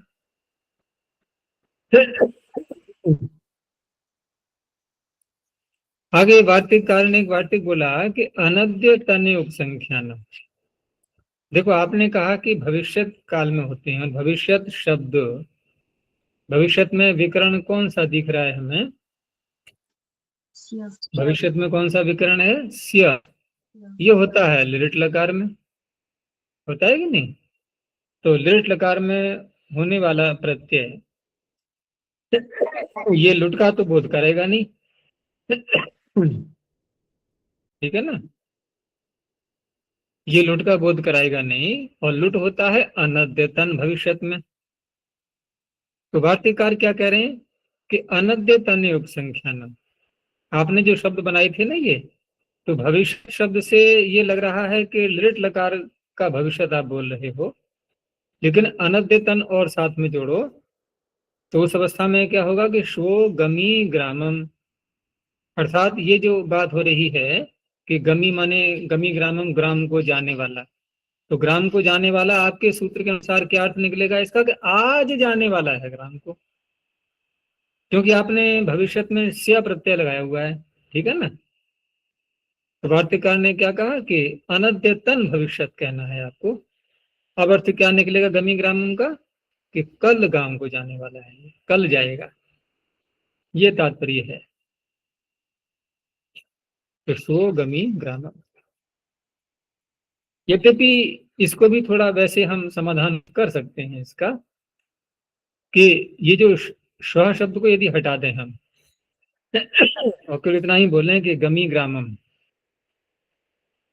तो भविष्यत काल हम किसको बोलते हैं, अगर अनद्यतन न बोलें तो, न बोलें तो किसको बोलेंगे, सामान्य भविष्य। और सामान्य में सारी बातें आ गई, वो चाहे आज का भविष्य हो या आगे आने वाले दिनों का भविष्य हो, सभी आ गए नहीं आ गए। तो आगे आने वाला जो भविष्य यानी कि अनद्यतन, उस अवस्था में वो अपवाद सूत्र बन जाते हैं, फिर जो प्रत्यय लाएंगे अनद्यतन भविष्य में जो प्रत्यय लाएंगे वो सूत्र सामान्य भविष्य वाले सूत्र के अपवाद बनेंगे, यही तो होता है। लेकिन उस अनद्यतन को कहने के लिए उन्हें एक शब्द भी तो जोड़ना पड़ता है साथ में, जैसे यहाँ श्वः जोड़ा गया। अगर श्वः को हटा दें हम तो गमी ग्रामम का अर्थ क्या होगा, यही होगा कि आज जाएगा। आज तो इसमें है ही नहीं, कल जाएगा भी अर्थ निकल सकता है इससे, लेकिन कल शब्द को कल शब्द का वाचक कोई बोला तो है नहीं शब्द हमने, तो गमी ग्रामम कह सकते हैं कि नहीं। ऐसे ही अन्य क्रियाओं में ले लो अब, कि सह पुस्तकम पठिष्यति। अब बताओ क्या अर्थ होगा इसका, कि वह आज पुस्तक पढ़ेगा, ये अर्थ निकल रहा है क्या, बस पुस्तक पढ़ेगा। अब वो पढ़े, उसने आज तो पढ़ी नहीं, कल पढ़ी थी। अब हम भागे भागे गए उसके पास में जिसने ये कहा था कि सह पुस्तकम पठिष्यति, कि आपने तो गलत बोल दिया था। कि कैसे, कि आपने लिरिट का प्रयोग किया था, उसको तो आज पढ़ना चाहिए था, नहीं जो दिन बीत गया उस दिन पढ़ना चाहिए था, लेकिन उसने तो एक दिन छोड़ करके पढ़ा है, तो आपका तो कथन जो है झूठा हो गया, ये गलत हो गया व्याकरण की दृष्टि से। तो इस तरह से हम लिट का जो प्रयोग अधिक करते हैं अनुवाद में या व्यवहार में, तो उसमें आपत्ति नहीं है कोई, यदि हमने कालवाचक शब्द नहीं जोड़ा है तो इस तरह से इन्होंने वार्तिककार ने मात्र ये कहना चाहा है कि आपने जैसे भविष्यति कहा, तो शोगमी ग्रामम ये सिद्ध नहीं हो पाएगा, ये कहना चाह रहे हैं ये। तो मैं जो कह रहा हूं कि क्यों नहीं सिद्ध हो पाएगा, भाई गमी ग्रामम ये भविष्यति गम्यादेह सूत्र से बन गया, ठीक है ना, और हमने उसमें श्वः लगा दिया। तो श्वः लगा करके अब वार्तिककार ये कह रहा है कि आपके कथन के अनुसार फिर तो यहाँ पर ये प्रत्यय नहीं होना चाहिए, लेकिन भविष्यत शब्द में जो स्या विकरण है, यानी कि लिट लकार जो आया हुआ है, ये भी सामान्य भविष्यत में है, और सामान्य भविष्यत में होने से कोई आपत्ति नहीं है। सामान्य भविष्यत आगे आने वाले पूरे काल को कह रहा है वो चाहे कहीं तक भी ले जाए भविष्य के लिए हम, और कालवाचक शब्द लगाएंगे तो कोई आपत्ति नहीं है, वहां वो बोध हो जाएगा उसका। इसलिए वार्तिककार की बात का हम अन्य प्रकार से भी समाधान कर सकते हैं।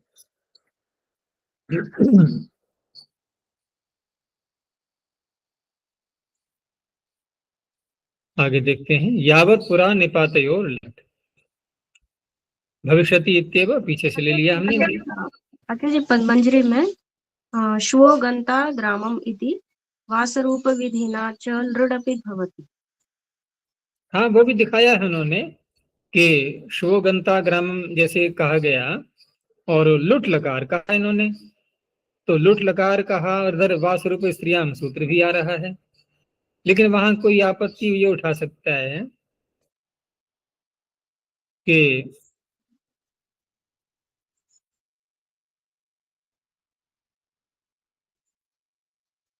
ये असरूप किन प्रत्ययों को देख रहे हैं, असरूप किन प्रत्ययों को देख रहे हैं बताओ। लकार प्रत्यय दो हमें वो कौन कौन से हैं। तास तास तो विकरण है, तो प्रत्यय लुट और लरेट, और हम असरूपता अनुबंध हटा करके ही देखते हैं, जी तो लकार ही तो बचेगा दोनों का। अब ये क्या है, इन्होंने पूरा ज्यों का त्यों बिना अनुबंध हटा करके देख रहे हैं, तब तो हमें लग रहा है कि असरूप है ये, तो थोड़ा विचारणीय विषय है ये। अब उन्होंने लिख दिया है ऐसा तो कोई बात नहीं है, लेकिन हम ऐसे न लेकर के जो मैंने बताया था वो ज्यादा अच्छा रहेगा कि सामान्य भविष्यत में सभी प्रकार के काल आ गए, ठीक है ना, आगे होने वाले, और अनद्यतन वाचक कोई शब्द हमने उसमें लगा दिया, प्रयोग कर दिया, तो सामान्य भविष्य एक विशेष भविष्य बन चुका है। इतना ही तो अंतर है बस, लेकिन विशेष होने पर भी सामान्य समाप्त तो नहीं हो गया उसमें से, वो सामान्यत्व तो फिर भी रहता है ना। सामान्यत्व जैसे हमने कहा कि यह विद्वान मनुष्य है और एक साधारण मनुष्य है, तो विद्वान मनुष्य में हमने विद्वत्ता एक विशेषण जो उसमें लगा दिया, क्या उससे उसका मनुष्यत्व हट गया है। अब बहुत सी बातें उसमें ऐसी हैं जो अन्य मनुष्यों में भी हैं, तो इसलिए कुछ ना कुछ तो रहता ही है, ऐसे समाधान कर सकते हैं। क्योंकि यहाँ वासुर विधि वाली बात उस तरह से नहीं घट पाएगी, क्योंकि अनुबंध हटा करके देखेंगे तो वो स्वरूपता ही है।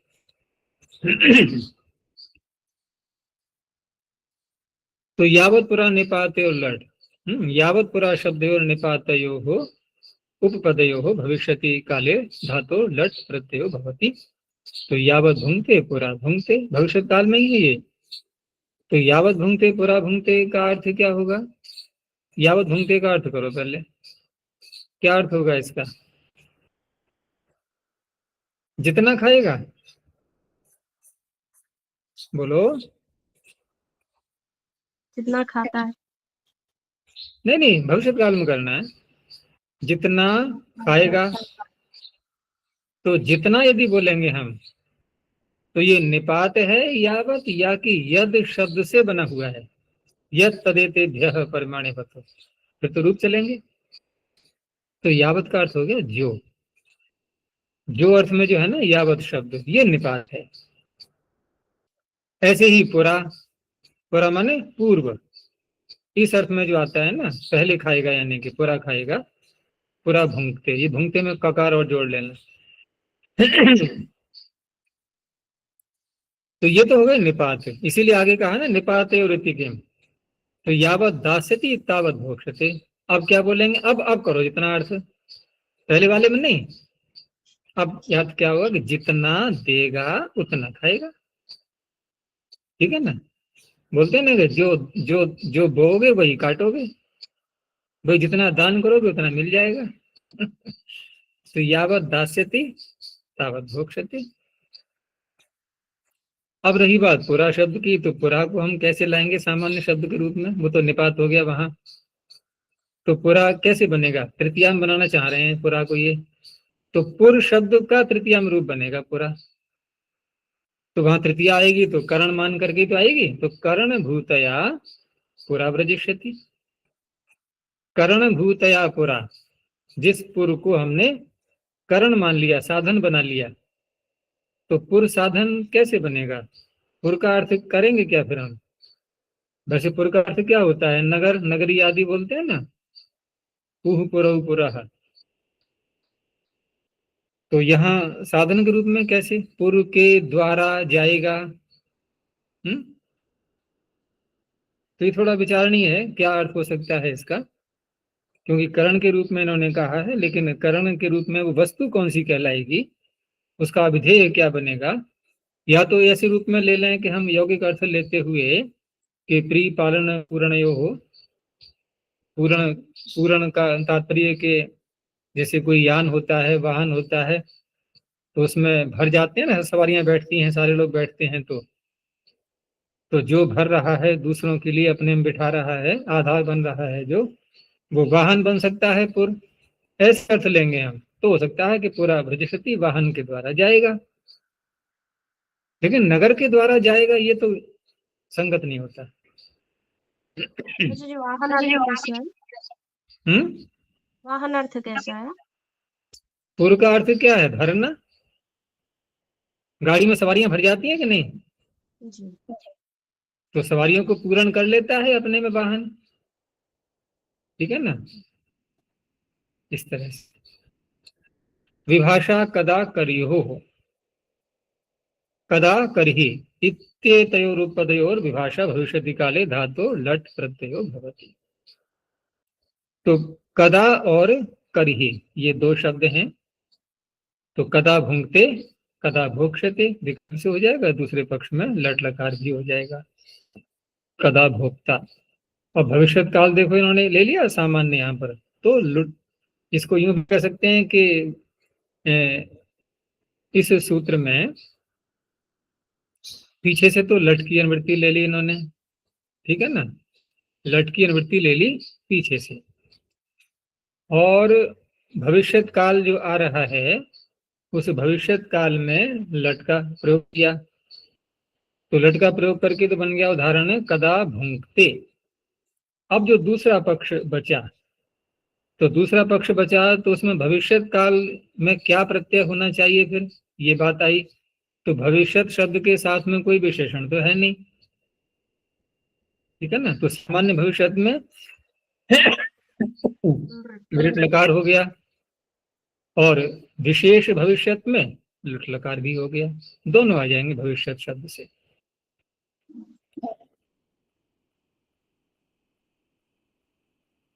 दूसरा इन्होंने जो पद्मंजलि कार ने दिया है, इन्होंने अनुवृत्ति पीछे से मांगी है, ये दिया इन्होंने अनद्यतने लुट इत्यत्र अपि अयम योगो अनुवदनीय। अनद्यतने लुट जो सूत्र नहीं, अनुवृत्ति पीछे से नहीं, आगे जो सूत्र आएगा उस सूत्र में इस सूत्र की अनुवृत्ति, ये थोड़ा ज्यादा द्रविड़ प्राणायाम हो गया ना ये, कि अगले सूत्र में इस सूत्र की अनुवृत्ति ले जा करके उन्होंने लुट को भी सिद्ध किया। लेकिन जैसा मैंने कहा उस पर विचार करके देखो कि भविष्यत काल जो दूसरा पक्ष बचा इसका लट लकार के बाद, कि भविष्यत काल में अब कौन सा प्रत्यय होगा, तो मेरा कहना यह है कि सामान्य भविष्यत भी भविष्यत है और अनद्यतन भविष्यत भी भविष्यत है, ठीक है ना, दोनों ही भविष्यत है। हाँ, अगर ये विशेष रूप से कहते कि अनद्यतन भविष्यत में होगा तब तो लुट ही होता, केवल भविष्य कहा है तो लुट भी आ गया, इसमें लुट भी आ गया, इस तरह से कर सकते हैं। तो कदा का अर्थ क्या होता है? सर्वई कान्य किम यतदह काले दैनिक कस्मिन काले, किस काल में खाएगा। अच्छा, करही का क्या अर्थ होता है? यद्यपि करही का प्रयोग कम होता है लोक में, वेद में अधिक होता है। तो करही का क्या अर्थ होगा? और करही में प्रत्यय कौन सा है? रहिल। सूत्र कौन सा लगाएंगे? इदम और देखो, सूत्र वैसे किम शब्द का नाम लेकर के नहीं है, लेकिन रेल प्रत्यय करने वाला अनद्यतने रेल अन्य तरस्याम, ठीक है ना। तो इसी से करेंगे यहाँ किम शब्द से, और किम को का आदेश हो जाएगा। तो करही का अर्थ क्या हो गया? कस्मिन काले, कस्मिन काले। लेकिन वहां कहा गया है अनद्यतन, अनद्यतने रेल अन्य तरस्याम, वहां पर अनद्यतन विशेषण भी लगा दिया है। अब यहाँ पर जब प्रयोग करेंगे करही भुंगते, करही भोक्षते, करही भोक्ता, तो वहां के अनद्यतन को उस रूप में नहीं लेंगे अब, ठीक है ना। वहां एक सामान्य अर्थ में बस भविष्य काल में ही लेकर के तभी अर्थ बन पाएगा, नहीं तो इसका उदाहरण केवल यही बन पाएगा, फिर करही भोक्ता यही घट पाएगा ये, और एक लट लकार में घट जाएगा, क्योंकि लट में तो सूत्र कर ही रहा है ये, लट में लट का विधान तो सूत्र ही कर रहा है। तो करही भुंगते ये बन गया, और करही भोक्ता बन जाएगा इसलिए कि दूसरे पक्ष में फिर अनद्यतन भविष्य में ही होगा। लेकिन करही भोक्षते कैसे बनेगा? ये तभी बनेगा ना जब हम अनद्यतने को एक सामान्य रूप में ही लेंगे, तब, वैसे नहीं बन पाएगा।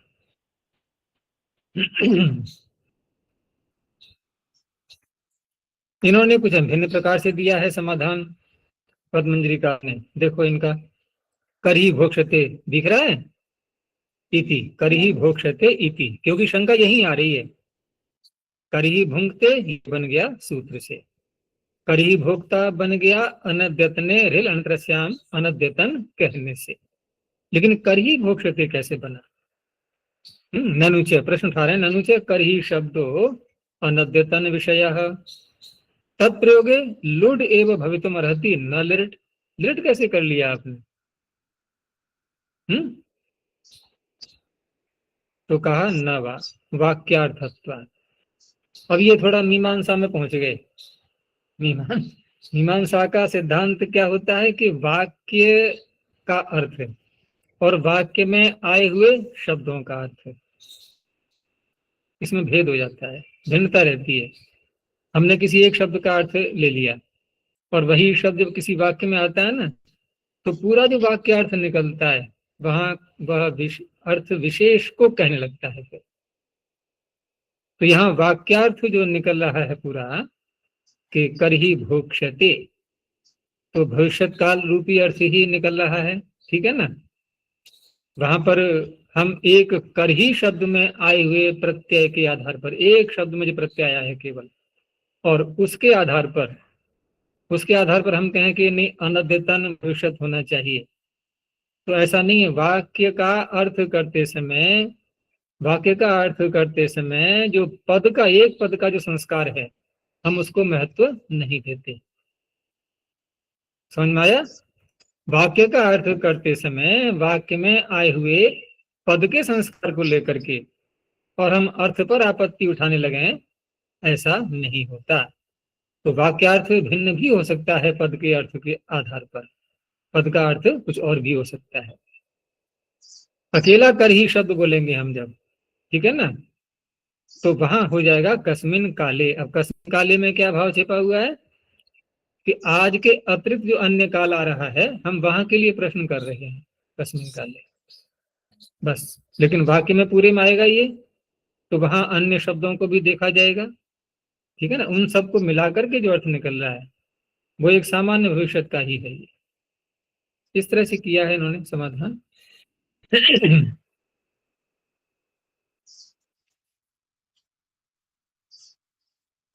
आगे किम वृत्त के लिप्सायाम, पीछे से विभाषा को ले लिया, विभाषा इति वर्तते। ये वृत्त शब्द पीछे भी हम कई बार पढ़ चुके हैं, जैसे यद वृत्तान नित्यम ऐसे आते हैं ना ये, तो वृत्त से तात्पर्य होता है उस शब्द से बने हुए सारे रूप, ठीक है ना। विभक्त्यंत जो शब्द बनते हैं, जैसे किम के रूप चलाएंगे तो वो सारे ही रूप क्या कहलाएंगे, किम वृत्त। तो विभाषा इति वर्तते किमो वृत्तम किम वृत्तम वृत्त ग्रहणेन तद विभक्त्यंतम प्रतीयात्, समझना चाहिए। तो फिर डतर डतम तो आएंगे नहीं, कतर कतम शब्द, किम शब्द तो यहाँ भी आ रहा है ना, ये विभक्त्यंत तो है नहीं। तो कहा कि डतर डतमुचेति परिसंख्यानम स्मर्यते, ये परिसंख्यान के रूप में यहाँ इसको भी स्वीकार करना है, ठीक है ना, इसको भी लिया जा रहा है। तो किम वृत्त उपदे लिप्सायाम भविष्यति काले धातुर विभाषा लट प्रत्ययो भवति है। किम वृत्त अर्थात किम शब्द से बने हुए विभक्त्यंत जो भी शब्द हैं उनके उपपद रहते हुए लिप्सा अर्थ में, लिप्सा का तात्पर्य क्या होता है, लब्धम इच्छा लिप्सा, प्राप्त करने की इच्छा। तो भविष्य काल में विकल्प से लट प्रत्यय हो जाएगा। लिप्सा का अर्थ खोल दिया, लब्धुम इच्छा अर्थात प्रार्थनाभिलाष, एक प्रार्थना से भरी हुई इच्छा विद्यमान है। प्रार्थना किसे कहते हैं, अर्थ उपयाचयायाम, तो प्रकर्ष एक मांगने की जो प्रवृत्ति होती है ना तो परमात्मा से मांगने का अधिकार है हमारा, ईश्वर स्तुति प्रार्थना उपासना आती है ना प्रार्थना, लेकिन औरों के सामने प्रार्थना उस तरह से वो नहीं की जाती। लेकिन यहाँ जो व्यक्ति बोलेगा इस वाक्य को, तो वहां एक विशेष उसकी इच्छा है कि मुझे कुछ मिल जाए, मांगने की प्रवृत्ति उसकी, तो वो अभिलाष जो है प्रार्थना अभिलाष है, वो भी लिप्सा। अब किसी से प्रश्न किया उसने, क्यों किम शब्द आ रहा है तो किम तो प्रश्न में ही आएगा प्रायः, तो उसने किसी से पूछा कि कम भवन्तो भोजयन्ति। अब यहाँ भविष्यत काल का ध्यान रखना कि कम भवन्तो भोजयन्ति, आप बोलो आगे, आप किसको भोजन कराओगे। तो क्यों पूछ रहा है ये, आप किसको भोजन खिलाएंगे, ठीक है ना। तो क्यों पूछ रहा है, वो ये देख रहा है कि ये बताए पहले नाम, या फिर सीधे मुझसे ही कह दे कि हाँ आप नाम बता दो मैं भोजन खिला दूंगा, खिलाना तो है मुझे। तो क्या करेगा, फिर अपना ही नाम बता देगा कि मैं हूं तैयार, आप मुझसे कभी कह सकते हो ये क्या हुई, लिप्सा। तो विकल्प से किया है, दूसरे पक्ष में लुट लकार आ गया, तम भवन्तो भोजयितारः। ऐसे ही अगला वाक्य दिया, लब्धु कामः पृच्छति है, लब्धु काम तो है ही वो, तो प्रश्न कर रहा है कि कतरो भिक्षाम दास्यति। अब यहाँ क्या होगा, ये क्या, ये प्रश्न किससे हो रहा है, देखो पिछला वाक्य में इसमें अंतर दिख रहा है, कम भवन्तो भोजयन्ति, जिससे प्रश्न हो रहा है वही भोजन खिलाने वाला है। लेकिन यहाँ क्या है, यहाँ किसी और से पूछ रहा है कि कौन ऐसा व्यक्ति है जो भिक्षा देगा, मुझे बताओ। जैसे अपने मित्र से पूछ रहा है कि मुझे बताओ कि कौन ऐसा है इस समय जो भिक्षा देने को तैयार बैठा हुआ है, और वो बता देगा तो क्या करेगा, ये उसके पास ये पहुंच जाएगा और भिक्षा ले लेगा उससे। तो कतरो भिक्षाम दास्यति ददाति दाता वा, लट लकार भी हो गया, लुट का भी हो गया, लिट का भी हो गया। ऐसे ही डतम प्रत्यय करके कतमो भिक्षाम दास्यति ददाति दाता वा। लिप्सायामिति किम, अब ये सामान्य प्रश्न है कि कह पाटलिपुत्रम गमिष्यति, पाटलिपुत्र कौन जाएगा, इसमें कोई लिप्सा नहीं है। तो ये सूत्र और अगला सूत्र अब ये दोनों जुड़े हुए हैं। तो यहाँ इस सूत्र में तो केवल अपनी अभिलाषा बताई गई, जो लिप्सा है ना वो प्रकट की गई। लेकिन अगला सूत्र क्या कह रहा है कि वो जो लिप्सा है उसकी सिद्धि, ठीक है ना, उसके सिद्ध हो जाने पर क्या क्या होता है, ये बताने के लिए है ये सूत्र। दूसरे को एक प्रेरित करते हैं ना कि देखो तुम ऐसा करोगे तो तुम्हें ये फल प्राप्त होगा, ये फल प्राप्त होगा, उसको प्रेरणा देने के लिए कि करो ऐसा, ठीक है ना, उसको उकसाया जा रहा है करने के लिए।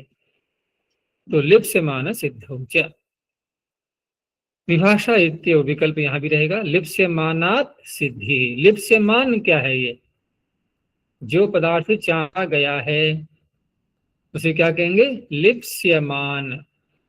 जिसके विषय में लिप्सा की गई थी, जिसको चाहा गया था, वो पदार्थ क्या है? लिप्स्यमान।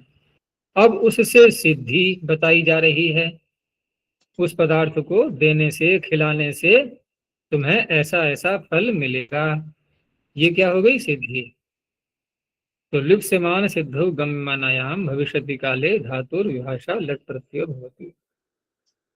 अकिमृतार्थो अयम आरंभ। ये किम शब्द से अतिरिक्त जो अन्य शब्द आएंगे उनके लिए है, कि वो तो उसी पहला ही सूत्र कर देगा किम शब्द के साथ में। तो कि यो भक्तम ददाति स स्वर्गम गच्छति। ठीक है ना। अब किसी से कहा जा रहा है और कहने वाला कैसा है? कहने वाला कैसा है? वो स्वयं ही चाह रहा है उस पदार्थ के लिए कि यो भक्त, क्योंकि लिप्स्यमान तो माना जाएगा ना, लिप्स्यमान माने चाहा हुआ पदार्थ है, और उससे होने वाली सिद्धि बताई जा रही है। वक्ता स्वयं ही उस पदार्थ को चाह रहा है कि जो व्यक्ति भक्त का दान करेगा स स्वर्गम गच्छति, वह स्वर्ग को जाएगा, काल वही रहेगा भविष्य। यो भक्तम दास्यति स स्वर्गम गमिष्यति, यो भक्तम दाता स स्वर्गम गमिष्यति। इसी को खोला आगे इन्होंने कि लिप्स्यमानात्, वो कौन है लिप्स्यमान पदार्थ? भक्त। भक्तात् स्वर्ग सिद्धिम आचक्षाण, स्वर्ग की सिद्धि की व्याख्या करता हुआ वह वक्ता दातारम प्रोत्साहयति, दान देने वाले को प्रोत्साहित कर रहा है कि ये प्रोत्साहित हो जाए और मुझे दान मिल जाए। इसको स्वर्ग मिले या ना मिले उससे क्या लेना देना, ठीक है ना, उसको दान मिल जाए।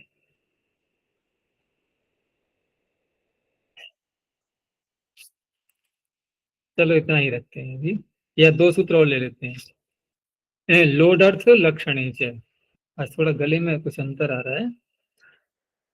तो लोडर्थ लक्षण, लोड अर्थ क्या होता है? लोट लकार का अर्थ है। लोट लकार का अर्थ का तात्पर्य है कि लोट से जो अर्थ अभिव्यक्त होता है, इसको यूं भी कह सकते हैं कि जिस अर्थ में लोट लकार किया जाता है, ठीक है ना, वो कौन सा अर्थ है? प्रईशादी। लोट लकार हम जब बोलते हैं तो विधि निमंत्रणा मंत्रणा धीष्ट संप्रश्न प्रार्थने शुलिंग, फिर लोट से। तो ये सारे अर्थ मिला करके प्रेषादी शब्द से बोल देते हैं। तो लोट अर्थ है प्रईशादिर लक्ष्यते, ये प्रईश कर लेना, इसको दो मात्रा।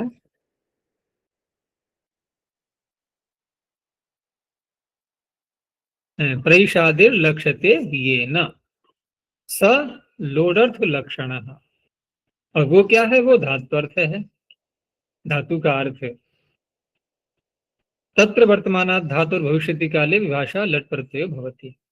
अब यहाँ क्या कहना चाह रहे हैं ये, कि जिस धातु के द्वारा लोट लकार के अर्थ प्रईशादी को लक्षित किया जा रहा है, ठीक है ना, तो दो धातुएं आएंगी, अब ध्यान रखना। जिस धातु के द्वारा लोड अर्थ जो प्रईशादी है उसको लक्षित किया जा रहा है, तत्र वर्तमानात् धातु, उस धातु से यहाँ पर विकल्प करके भविष्यत काल में लट लकार होगा। अब यहाँ क्या है कि उपाध्याय शेद आगच्छति अथवा आगमिष्यति अथवा आगंता, तीनों लकार आ गए ये। अथ तुम छंदो अधीश्व, ठीक है ना, उस समय तुम छंद को पढ़ना, या अथ तुम व्याकरणम अधीश्व। अब यहाँ किस क्रिया के द्वारा किस क्रिया को लक्षित कर रहे हैं? तो अंत में बताया कि उपाध्याय आगमनम, उपाध्याय का आना, ये जो आगच्छति आगमिष्यति आगंता, क्योंकि लकार तो उसी में आए ना तीनों, ये अधीश में नहीं आए, ये उस धातु में आए हैं। तो उपाध्याय आगमनम, ये कौन सी क्रिया का लक्षण है? अध्ययन प्रईशस्य लक्षणम, अध्ययन को प्रेरित करने का लक्षण है ये। लक्षण का तात्पर्य उसी क्रिया को लक्षित किया जा रहा है।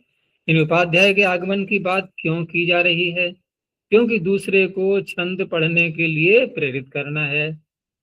अर्थात आगमन क्रिया केवल ये मात्र बताने के लिए नहीं है कि उपाध्याय आएगा, क्योंकि इसमें चेत लगा हुआ है। और चेत लगाते ही शब्द जो वाक्य है वो साकांक्ष बन जाता है। और आकांक्षा पूरी कहाँ से हो रही है? जो लोट वाली क्रिया है अधीश्व, उसको बोल करके। तो उसी में विकल्प करके लट लकार हो गया। अब अगला सूत्र भी इसी सूत्र से संबद्ध है। लिंग च ऊर्ध्व मुहूर्त के भविष्यति विभाषा लोढ़ लक्षणे इति सर्वम अनुवर्तते, ये सारे आ रहे हैं। तो ऊर्ध्व मुहूर्त के भविष्यति काले लोडर्थ लक्षणार्थे वर्तमानात् धातुर विभाषा लिंग प्रत्यय होती चकाराद लक्ष्य। तो सूत्र में तो लिंग लकार बढ़ाया है और लट लकार पीछे से लाएंगे और विभाषा भी साथ में आ रहा है। तो इस तरह से अब 3 बन जाएंगे, 3 क्या बल्कि 4 बन जाएंगे अगर उसको भी ले लें हम, लुट और लिट दोनों मिला करके। ऊर्ध्व मौहूर्तिक, इसका अर्थ किया ऊर्ध्व मुहूर्ताद भव ऊर्ध्व मौहूर्तिक, यहाँ उत्तर पद को ही वृद्धि हुई है। तो ऊर्ध्व मुहूर्ताद यानी ऊर्ध्व मुहूर्त का जो समास किया है इन्होंने, मुहूर्ताद यानी ऊर्ध्वम मुहूर्तात्, ऐसे पंचमी समास करके। तो यहाँ समास भी निपातन से ही किया जाएगा, कोई सूत्र नहीं है इसका, निपातनात् समासः। और उत्तर पद की वृद्धि का भी कोई सूत्र नहीं है मुहूर्त शब्द के लिए, तो उत्तर पद वृद्धिश्च, ये भी निपातन से है। भविष्यतश्च एतद् विशेषणम, पीछे से जो भविष्यत आ रहा है उसका ये विशेषण है। तो ऊर्ध्वम मुहूर्तात् अर्थात ऊपरी मुहूर्तस्य, मुहूर्त के बाद। उपाध्याय से आगच्छेत्, उपाध्याय से आगच्छति, उपाध्याय से आगमिष्यति। अब यहाँ लुट भी साथ में आ गया, उपाध्याय से आगंता, 4 हो गए। अथ त्वं छंदो अधीश्व, अथ त्वं व्याकरणम अधीश्व। तो पिछले सूत्र में इसमें क्या अंतर हुआ? पिछले सूत्र में ऊर्ध्व मुहूर्त की बात नहीं थी, तो कौन कौन से लकार हो गए? कौन कौन से लकार हो गए? कि लट लकार हो गया और भविष्यत काल के जो है वो 2 हो गए। यहाँ पर कौन सा बढ़ा दिया इन्होंने? लिंग बढ़ा दिया है ऊर्ध्व मुहूर्त शब्द प्रयोग करने से, बस इतना अंतर है। ठीक है, अब ये थोड़ा सा प्रकरण बदल रहा है, यहीं तक रखते हैं अभी।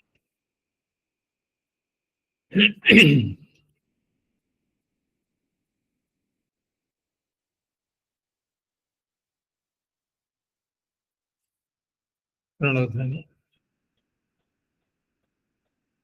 ओ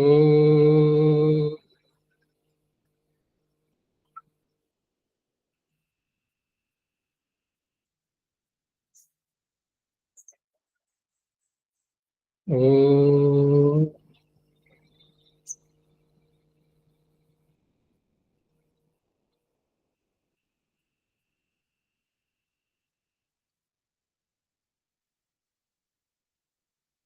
ओ